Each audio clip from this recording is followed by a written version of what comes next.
दोस्तों, Kolkata night Riders Mustafizur Rahman को मुआवजा देगी या नहीं, एक बहुत बड़ा प्रश्न है। रीजन है दोस्तों कि अगर कोई खिलाड़ी मिड ऑफ द सीजन या आईपीएल से पहले चोटिल हो जाता है या भाई बीमार है या कोई कारणवश वो उस सीजन को अटेंड नहीं करता है, तो जाहिर सी बात है कोई भी टीम उन्हें मुआवजा देती है। लेकिन मुस्तफिजुर रहमान को कोलकाता नाइट राइडर्स ने रिलीज कर दिया और वो भी खरीदने के बाद एक अच्छी प्राइस मनी लगभग 9 करोड़ रुपए का मुस्तफिजुर रहमान बिके थे। और उसके बाद कोलकाता नाइट राइडर्स ने उन्हें रिलीज कर दिया क्योंकि दोनों कंट्रीज के बीच में जो टेंशन चल रही है उसकी वजह से। और उसके बाद बांग्लादेश क्रिकेट बोर्ड ने भी एक्शंस लिए और उस पर खबरें बन भी चुकी है। तो ज्यादा बातें नहीं घुमा करके मैं आपको बता दूं कि मुस्तफिजुर रहमान चाहे तो एक्शन ले सकते हैं बीसीसीआई के ऊपर, कोलकाता नाइट राइडर्स के ऊपर।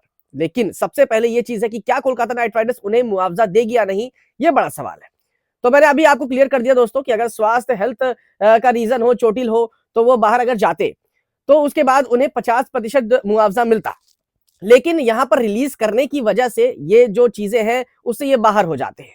हाँ, एक चीज और है कि हाँ, अगर वो चाहें तो एक्शन ले सकते हैं कोलकाता नाइट राइडर्स टीम के ऊपर, आईपीएल की अथॉरिटी के ऊपर, बीसीसीआई के ऊपर कि भाई मुझे रिलीज कर दिया गया है और मैं 9 करोड़ में बिका हुआ था, तो मुझे वो पैसे चाहिए, वो प्राइस पूरी तरीके से मुझे चाहिए। लेकिन इंटरनेशनल काउंसिल के अंतर्गत ये चीजें आ जाती है क्योंकि भारत एक अलग कंट्री हो जाती है और अगर आप किसी दूसरे कंट्री में जाकर वहां पे कोड कंडक्ट को फॉलो करेंगे तो जाहिर सी बात है वो एक लंबा प्रोसेस हो जाता है। और दूसरी चीज है कि जो एनओसी होती है, नो ऑब्जेक्शन सर्टिफिकेट, वो बांग्लादेश ने क्लियर कर दिया है, तो यहां से जो उनका केस है वो ऑलरेडी खाली हो जाता है, मतलब हल्का हो जाता है।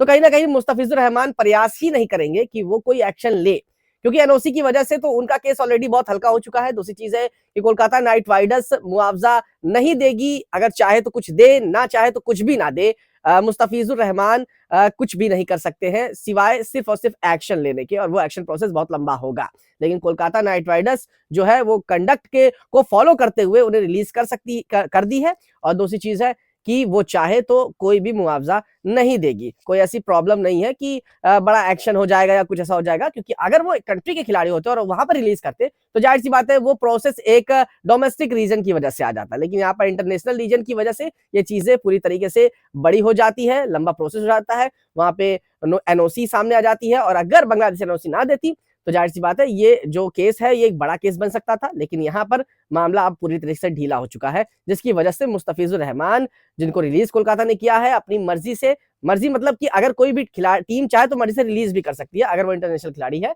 तो यहाँ पर बीसीसीआई ने बोला कि भाई आप इन्हें रिलीज कर दीजिए, कोलकाता ने रिलीज कर दिया है, तो मामला बीसीसीआई के हाथ में जा चुका है। दूसरी चीज है कि जिसकी वजह से अब मुस्तफिजुर रहमान को एक भी रुपए मुआवजा नहीं मिलेगा।